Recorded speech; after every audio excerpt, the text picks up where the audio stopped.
푸바오는 저의 영원한 아기 판다입니다.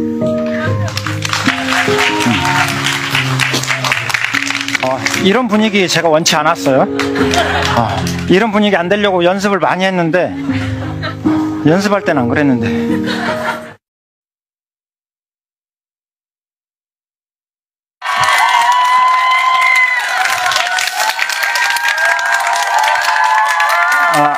여러분 안녕하세요.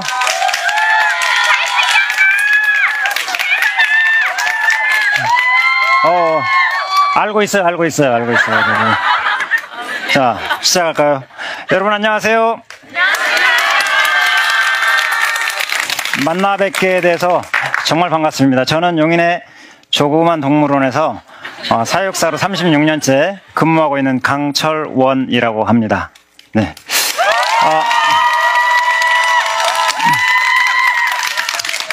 혹시 여러분들 중에 행복을 주는 보물 푸바오라는 친구를 알고 계시나요? 잘 알아요? 감사합니다. 저는 그 친구들의 집사이자 매니저로 근무하고 있는 사람입니다. 동물원 경력만큼이나 저는 많은 동물들을 접해 보았는데요. 요즘에는 바오 가족이라고 하는 자이언트 판다들을 주로 관리를 하고 있습니다. 이 친구들 이름을 아마 알고 계시는 분들이 많을 것 같아요. 지금 분위기로 봐서는. 아빠 판다, 러바오, 네, 엄마 판다, 아이바오, 그리고 큰딸, 후바오, 얼마 전에 막 100일을 넘긴 쌍둥이, 루이번. 여기 거의 중증 환자들이시네요. 네. 지금 아마 여러분들은 치료를 받아야 될 것 같아요. 바오 중독증 중증을 이미 넘어섰습니다. 저는 이 중에 2020년에 태어난 푸바오라는 친구, 7월 20일 날 이 친구가 9시 49분에 태어났죠. 197g으로. 이 친구가 태어나면서 저는 할부지로 불리기 시작했습니다. 네. 그런데, 이 친구가 태어나면서 제가 곰 손자를 둔 게 됐어요. 네, 사람의 손자가 아니고 곰 손자를 두게 됐죠.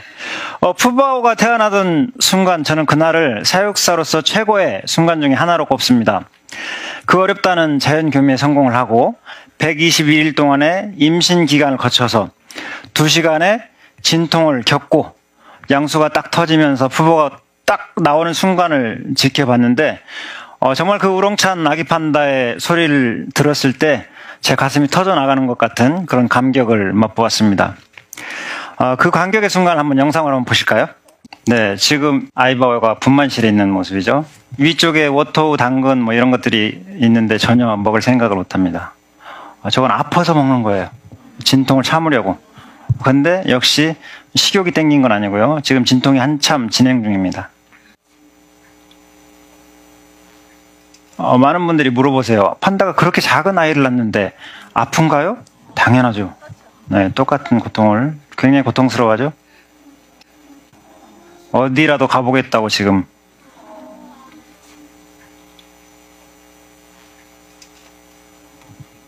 판다들은 거의 지금 이 상태 전에 약 2주 정도를 아무것도 안 먹는다고 생각을 하시면 돼요.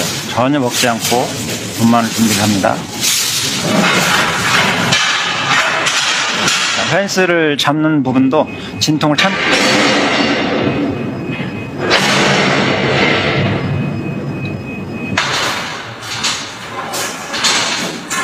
저런 장면 처음 보시죠? 펜스를 이렇게 오르거나 이런 것들은 어찌할 바를 모르는 그런 행동들입니다. 보통 최근에 분만실을 하면 남편의 머리채를 쥐어뜯고 뭐 이런 상황인 거죠 지금. 네. 종이 박스를 제가 넣어줬는데 이제 종이를 이렇게 찢으면서 약간 마음을 조금 안정시키는 그런 장면들이 있었어요.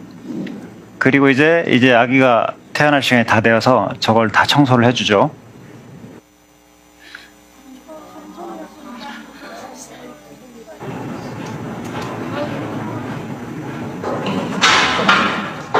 너무 힘들어요.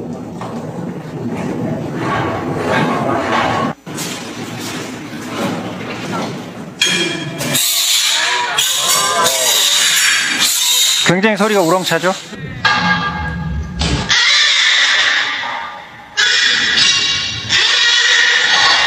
자, 어떻게 하는지 한번 볼까요?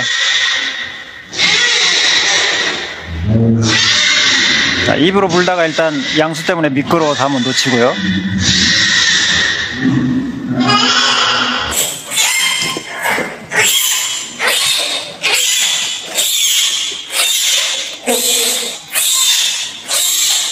미끄러워서 잘 물지 못하는 상황이에요, 지금. 네. 바로 물었습니다. 핥아주고. 다시 놓쳤어요.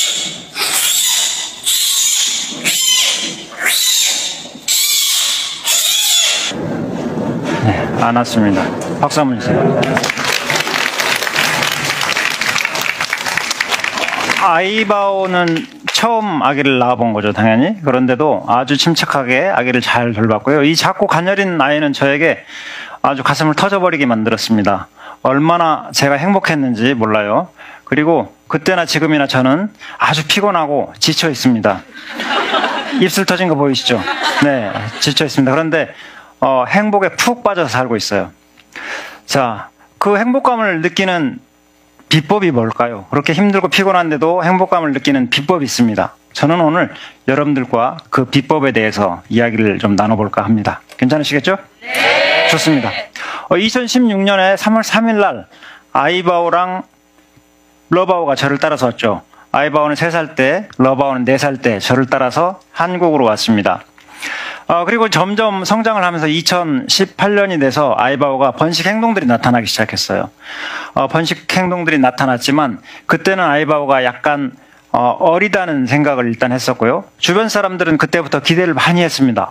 이제 드디어 대한민국에서, 한국에서도 아기 판다를 직접 만나볼 수 있겠구나라는 기대를 많이 했어요. 자, 그런데 너무 어리기 때문에 1년만 더 기다렸다가 조금 더 성장을 하면 번식을 유도를 해보자라고 했고요. 1년을 기다렸습니다. 그런 많은 관심을 받으면서 태어날 거라고 기대를 하면서, 자, 그런데 이렇게 기대를 하다가 2019년이 도래를 했는데 이게 어찌된 일일까요? 아이바오가 전혀 소식이 없어요. 전혀 소식이 없습니다. 판다들은 번식기가 되면 명확한 행동들이 나타나요. 아마 자주 오시는 분들은 아실 거예요. 이렇게 먹방이라고 소문이 날 정도로 많이 먹고 열심히 먹는 친구들이 식욕이 줄어들어요. 먹는 게 점점 줄어들고 거의 먹지 않고 행동이 굉장히 늘어납니다. 잠자는 시간이 보통 10시간 정도를 자야 되는데 거의 한 2-3시간으로 줄면서 잠자는 시간이 줄어요. 네, 그러면서 몸에 물을 묻힙니다. 왜냐하면 행동들이 많아지면 땀샘이 많지 않아서 몸에 열을 식히기 못하기 때문에 물을 묻혀서 열을 식히는 거예요. 자, 그리고 마킹이라는 걸 하게 돼요. 엉덩이 쪽에 취선인데 거기서 자신의 냄새를 돌출된 나무 아니면 바위 이런 데 막 묻힙니다. 비비면서. 수컷들한테 신호를 보내는 거예요. 제가 지금 준비가 되고 있어요. 이런 신호를 보내는 거죠. 자, 그런데 이런 신호들이 전혀 나타나지 않은 거예요. 2019년에. 자, 그리고 저희들이 그때 되면 호르몬을 매일 소변을 채취를 해서 호르몬 분석을 합니다. 에스트로겐 분석을 하는데 역시 수치가 변화가 전혀 없어요. 네. 그때부터 저는 아주 큰 부담과 스트레스를 스스로 만들기 시작합니다. 많은 사람들이 저를 보고 응원을 해주세요. 물어봅니다. 발정이 안 오는 이유가 뭐야? 왜 안 되는데? 뭐가 잘못된 거야? 자, 판다를 사육관리하던 저는 제가 총괄을 하고 있었기 때문에 부담이 장난이 아니겠죠. 네, 많은 부담을 느꼈고요. 정말 쥐구멍이라도 들어가고 싶었습니다. 그런데 사실은 사람들이 저에게 정말 부담을 지어주고 스트레스를 주려고 그런 이야기들을 했을까요? 그렇지 않았죠. 힘내. 올해는 안 됐지만 내년에는 잘 될 거야. 그리고 다시 준비 잘 해보자. 이런 느낌으로 응원을 해준 건데 저 스스로 그걸 뭔가 부정적인 불행으로 탈바꿈시켜서 가슴에 쌓아가기 시작한 거예요. 많은 스트레스를 받고 부담을 느꼈지만 시간이 지나면서 그분들의 힘찬 응원에 힘입어서 저는 다시 저희 팀이 원인 분석을 하고 그 다음에 그 원인 분석에 대한 도출된 안을 가지고 해결을 하나씩 해 나갔습니다. 자, 그러다 보니까 2020년에는 아이바오가 명확하게 3월이 딱 되면서 신호를 보냈어요. 아까 말씀드린 그런 행동들이 다 나타나기 시작했습니다. 아주 뚜렷했죠. 자, 그래서 이 판다들은요, 정말 특이한 게 많아요. 임신이 1년에 딱 3일밖에 가능한 날이 없습니다. 3일. 이 3일을 놓치면 그 해에는 번식 자체를 할 수가 없어요. 불가능한 일입니다. 판다들이 다 그래요. 19년처럼 번식이 없이 그냥 1년을 흘려보내야 되는 그런 상황이 되는 거죠. 사육사들하고 수의사들은 여러 가지 준비들을 하면서 짝짓기 시기를 잘 맞추려고 노력을 하죠. 호르몬 분석을 하고. 자, 그런데 뭐 짝짓기 시기가 되면 전문가를 보내주게 되어 있습니다. 전문가를. 그런데 그때 코로나가 한참 이제 유행을 하다 보니까 전문가가 입국을 할 수가 없게 됐어요. 결국은 저희 사육사와 수의사들이 분석을 하면서 그 날짜를 일단 맞췄습니다. 맞추고 아이바오랑 누가 만나요? 러바오. 러바오가 부탁을 했어요, 오늘. 러바오도 얘기를 많이 해주세요. 네. 아이바오랑 러바오가 만났어요. 근데 이 친구들이 철저히 단독 생활을 하다가 만나서 이렇게 궁합이 한꺼번에 잘 맞을 수가 없습니다. 두 친구가 이제 만나서 짝짓기를 해야 되는데 그게 쉽지가 않아요. 그래서 한 번, 두 번, 세 번, 네 번, 보통 2시간 간격으로 짝짓기를 시킵니다. 근데 2시간 간격으로 5번을 만나는 동안 계속 성공을 하지 못했어요. 그 사이에 2시간 간격으로 했기 때문에 시간은 10시간이 흘렀고, 기회가 얼마라고? 3일. 근데 벌써 거의 하루가 반나절 정도가 가고 있잖아요. 자, 그리고 이제 판다들은 지치기 시작했습니다. 그리고 밤은 이제 깊어가고. 그래서 이제 더 시도를 해야 될까 아니면 말아야 될까 이런 결정을 해야 되는 상황에서 마지막으로 딱 한 번만 더 해보자라고 해서 6번째 짝짓기를 시도를 했는데 딱 성공을 했어요. 그래서 우리 푸바오가 태어났는데 만약에 그때 실패를 했더라면 푸바오로 인한 이런 행복감 이런 것들은 지금 만날 수가 없겠죠. 이미 저는 90년대 판다를 아쉽게 돌려보낸 경험이 있습니다. 그리고 귀여운 아기 판다를 한국에서 보여주는 게 저의 사육사의 마지막 목표라고 여러 군데서 말씀도 드렸고요. 그리고 2019년에는 모든 기대를 저버리고 번식 행동이 없이 그냥 지나가 버렸던 그런 시간도 있었죠. 푸바오가 태어나는 순간 못지않게 저는 그 짝짓기에 성공한 순간이 감격적이었습니다. 사실은 제가 어디에서는 푸바오가 태어날 때보다 그때 짝짓기 성공했을 때가 더 행복했어요. 더 감격스러웠어요. 이렇게 답변을 한 적도 있어요. 사실입니다. 푸바오한테는 미안하지만.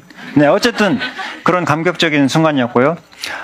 저는 생각을 합니다. 만약에 포기의 직전, 좌절의 순간, 실패라고 두 줄을 딱 긋기 전에 가장 우리들이 다시 할 수 있는 건 다시 시작하는 거예요.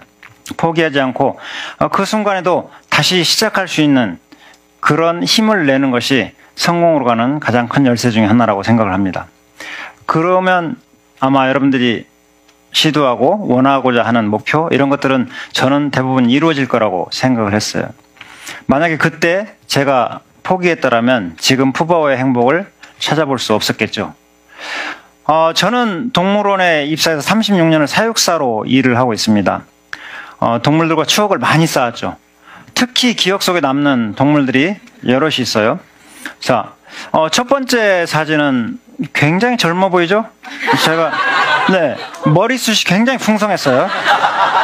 네, 요즘에 많이 복원을 했습니다. 사실은 많이 복원을 했고요. 저건 제가 사육사 초년 시절에 정말 야생동물을 잘 모를 때 그냥 열정 하나로 뛰어들어서 국내 최초로 성공시켰던 인도 표범 아롱이라고 하는 친구입니다. 인공포육으로 해서 어미가 돌보지 않아서 키우게 됐고요. 자, 그리고 저 친구로 인해서 제가 사육사 생활을 오래 지금까지 하고 있다고 저는 생각을 해요. 정말 사육사가 야생동물과 할 수 있는 그런 가치, 의미 이런 것들이 얼마나 큰지를 제게 가르쳐줬던 친구라고 저는 생각을 합니다. 자, 두 번째 사진. 와우. 애기가 하나 있죠, 애기. 네. 오랑우탕 복란이라고 하는 친구인데 이 친구는 제 옆에 여자 사육사가 있는 걸 그렇게 싫어했어요. 네. 제 옆에 여자 사육사가 있으면 뭔가를 막 집어 던지거나 뭐 이런 행동들을 좀 했습니다. 자, 근데 아기가 태어난 순간까지 제가 접근하는 걸 허용을 했어요. 야생동물들에게 그것도 오랑우탕은 성인 남자 8배의 힘을 갖고 있어요. 굉장히 위험할 수 있는 상황인데도 그 친구는 저를 아기를 낳는 순간에도 옆에 있을 수 있게 인정을 했던 친구예요. 그리고 이제 세 번째 사진 한번 볼까요? 와, 귀여워요? 저 말씀하시는 거. 네, 저 친구는요 태어날 때 팔에 장애를 가지고 태어났어요. 그래서 엄마를 안을 수가 없었습니다. 원숭이들, 영장류들에게는 딱 엄마를 안을 수 있는 팔 힘을 가지고 태어나야 되는데 엄마를 안지 못하면 엄마가 돌보지 않아요. 왜냐하면 원숭이들은 빠르게 나무를 타고 이동을 해야 되잖아요. 그런데 아기가 매달리지 못하면 이동을 할 수가 없잖아요. 그래서 만약에 아기가 엄마를 안지 못하면 그냥 포기를 해요. 이게 자연이에요. 네, 그런데 이 친구 재활을 하고 젖을 먹여서 인공포육을 하면서 성공을 시켜서 어미에게 성공적으로 돌려보냈던 황금머리 사자타마린 찬이라고 하는 친구예요. 찬이. 아마 2017년쯤에 여러분들이 동물농장에서 보셨던 분들도 있을 거예요. 자, 그 다음에 네 번째가 이제 누구예요? 여러분들 아는 친구들이죠? 네, 아이바오와 푸바오, 그리고 옆에 러바오도 있다고 생각을 해주세요. 러바오. 네. 네. 엄마 판다 아이바오와 푸바오까지 정말 제가 감사를 보내는 그런 동물 친구들이에요. 푸바오라는 곰손자가 태어나면서 저에게는 큰 행복을 가져다 주었습니다. 그래서 저도 그 친구를 행복하게 해주어야 되겠구나라는 생각을 많이 했죠. 저뿐만 아니라 푸바오를 통해서 행복을 또 희망을 얻은 분들은 저는 많다고 생각을 해요.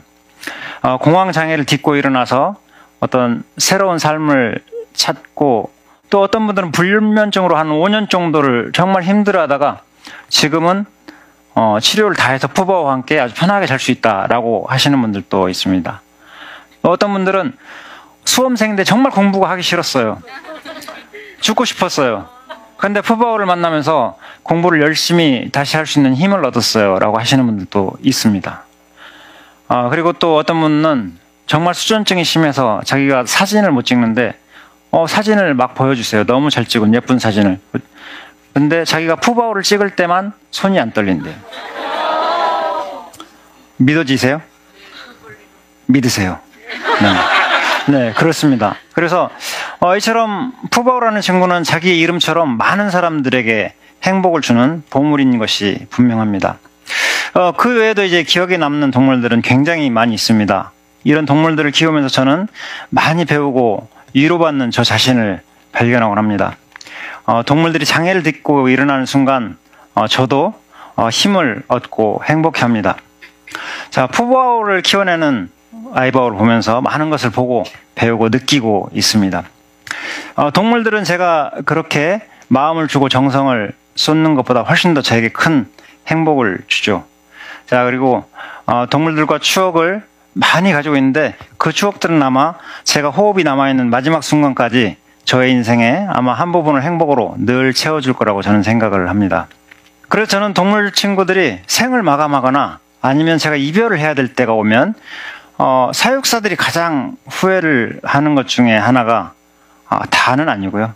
저 사육사, 강철원 사육사가 가장 크게 생각하는 건 내가 이 동물과 이별을 했을 때, 뭔가 사별을 했을 때 그 동물 친구들에게 잘해주지 못했음을 후회하는 사육사는 되지 말자. 이런 생각을 많이 합니다. 있을 때 잘하자는 얘기잖아요. 있을 때. 네, 그래서 최선의 노력을 한다고 해서 다 최고의 그런 결과물이 나오는 건 아니잖아요. 그렇죠? 그렇지만 굉장히 힘들고 수고로운 일들을 다들 하세요. 그렇잖아요. 또 혹은 일을 하든 상관없이 다 힘듭니다. 우리들의 삶은. 그런데 저는 여러분들에게 한 가지 제안을 하고 싶어요. 일을 하다가 뭔가 큰 것을 이루었을 때 우리는 성취를 느끼고 보람을 느낍니다. 그런데 왜 꼭 그 긴 기간 동안 고생하고 수고해서 그 큰 성공을 했을 때만 보람차고 성취욕을 느끼고 행복해야 될까요? 저는 그걸 지양하자고 여러분들에게 제안을 드리고 싶어요. 매 순간을 여러분들이 가치와 의미를 부여해보는 연습을 한번 해보십시오. 그리고 이런 보람과 성취를 느낄 수 있는 간극을 좁히는 연습들을 해보세요. 저는 이게 행복의 1원칙이라고 생각을 합니다. 내가 하는 행동, 오늘 여러분들과 만나는 행동, 여기 활동, 이게 저에게 또 굉장히 큰 보람과 가치가 있는 일이거든요. 그래서 저는 지금 행복합니다. 푸바오를 보는 순간 병을 치료하고 새로운 삶의 희망을 얻는 분들이 푸바오를 보면서 가치와 의미를 느끼고 자주 보고 이러면서 간극을 줄이니까 행복해지잖아요. 병이 낫잖아요. 저는 똑같다고 생각을 합니다. 그래서 이제 여러분들이 행복을 찾는 비법, 작은 일상 매일매일에 가치를 부여하고 의미를 부여해서 그게 꼭 성공으로 연결이 된 다음에 행복할 게 아니고 매일매일이 행복한 여러분들이 됐으면 하는 생각을 합니다. 그래서 동물이건 주변의 사람들이건 아니면 제가 좋아하는 식물이건 모든 대상들에게 뭔가 진심을 한 스푼 더 얹어보면 어떨까 하는 생각을 하고요. 사진 하나 띄워주시겠어요? 네. 요 사진은 무슨 사진일까요? 돌대 사진, 돌잡이 사진인데 돌잡이 사진인데 제가 사과, 당근, 대나무 이런 것들을 추천을 해줬는데 저 친구 거부했어요. 그 다음에 저 워터홀을 줬더니 덥석 끌어놨던, 그래서 저 워터홀이라는 저 원형 구의 의미가 행복이었습니다. 자기 이름과 똑같은 행복을 끌어안았는데요. 이제 푸버를 보내야 될 시간이 가까워지고 있습니다. 많은 분들이 저에게 물어요. 보내지 않으면 안 되나요? 할아버지는 아쉽지 않으세요? 저는 푸버의 환생을 위해서 보내야 한다고 단호하게 대답을 합니다. 예정된 이별이었다고도 표현을 해요. 모든 만남은 다 이별이 있는 거잖아요. 그렇죠? 그러나 어찌 말과 마음이 다 똑같겠습니까? 저도 아쉽고 슬퍼요, 많이.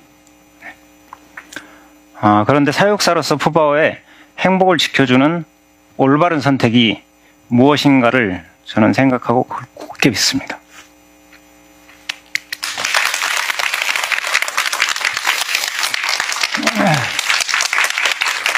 그리고 이제 저는 제가 이별을 하고도 후회하지 않을, 푸바오에게 최선을 다했다라고 후회하지 않을 그날을 위해서 노력을 할 거고요. 푸바오의 환생을 응원할 거예요. 10살이 되어도 20살이 되어도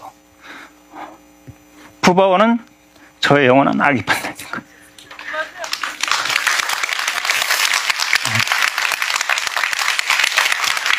여러분 끝까지 경청해 주셔서 감사합니다. 자, 이 순간 여러분들 모두 행복하세요. 감사합니다.